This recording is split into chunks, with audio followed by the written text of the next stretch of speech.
অন্যের ভিডিওগুলো আমরা কেন দেখব? অন্যের ভিডিও দেখলে আমাদের কি লাভ হয়?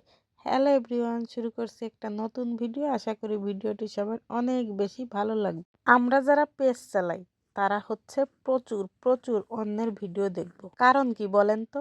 আমরা যদি অন্যের একটা ভিডিও দেখে কমেন্ট করি তাহলে আমাদের এঙ্গেজমেন্ট বাড়বে। আর এঙ্গেজমেন্ট বাড়লে আমাদের রিচও বেড়ে যাবে। আর একবার যদি আমাদের পেজের রিচ বেড়ে যায় তাহলে আমাদের আর পিছনের দিকে তাকানো লাগে না। ডে বাই ডে পেজটা অনেক গ্রো করবে। এই গেল একটা সুবিধা। আর একটা সুবিধার কথা বলি, আমরা যদি অন্যের ভিডিও দেখি তাহলে তার ভিডিও দেখে আমরা আইডিয়া নিতে পারবো কিভাবে আমার ভিডিও আমি এডিট করব এবং আমার ভিডিওটা কিভাবে সুন্দর হবে। মূল কথা, অন্যের ভিডিও দেখলে নিজের ভিডিও সুন্দর করার আইডিয়া পাওয়া যায়।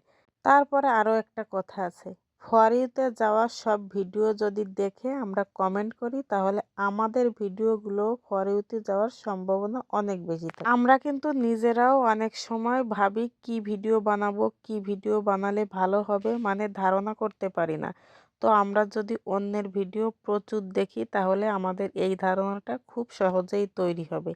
যেমন আজকে আমি এই পিঠাটা বানাতে গিয়েছিলাম, বানাতে গিয়ে হঠাৎ করে মনে পড়ে গেল একজনের ভিডিওর কথা। সেই ভিডিওতে আমি দেখেছিলাম পাটিসাপটা পিঠাকে কিভাবে রঙ্গিলা পিঠাতে পরিণত করা যায়। আর আমি এখন পিঠা বানাতে এসে আমার মনে পড়ে গেল সেই ভিডিওটার কথা। তো ভাবলাম আমিও আমার পাটিসাপটা পিঠাকে একটু রঙ্গিলা পিঠায় পরিণত করি। পাটিসাপটা পিঠা কিন্তু এর আগে আমি এভাবে কখনো বানাইনি। তো আমি এই প্রথম বানাচ্ছি, কিন্তু প্রথম বানাতে এসে আমার পিঠাগুলো যে এত সুন্দর হবে তা আমি কল্পনাও করতে পারিনি। আমি প্রথমে ভেবেছিলাম কি জানেন, আমি মনে হয় পারবো না, এই জন্য আমি সব কিছু অল্প অল্প করে আয়োজন করেছি। কিন্তু ভাই বানাতে গিয়ে দেখি আমি একেবারে স্বয়ংসম্পূর্ণ। এত সুন্দর হয়েছে আমার পিঠাগুলো যা আপনারা আমার ভিডিও দেখে বুঝতে পারছেন। আমার পিঠাগুলো দেখতে শুধু সুন্দর হয়নি, খেতেও অনেক মজা হয়েছিল। 10টা পিঠার অলরেডি 2টা পিঠা আমার বৌদি দেখতে এসে খেয়ে ফেলেছে।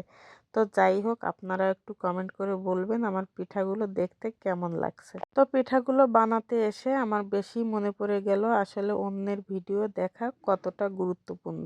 আমরা যারা পেজ চালাই অবশ্যই সবাই অন্যের ভিডিও বেশি বেশি দেখব, কমেন্ট করব এবং লাইক দিব।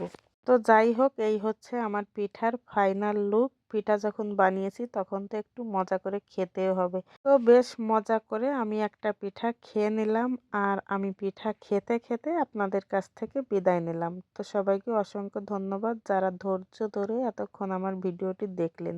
সবাইকে অনেক অনেক ধন্যবাদ। Tata, bye bye.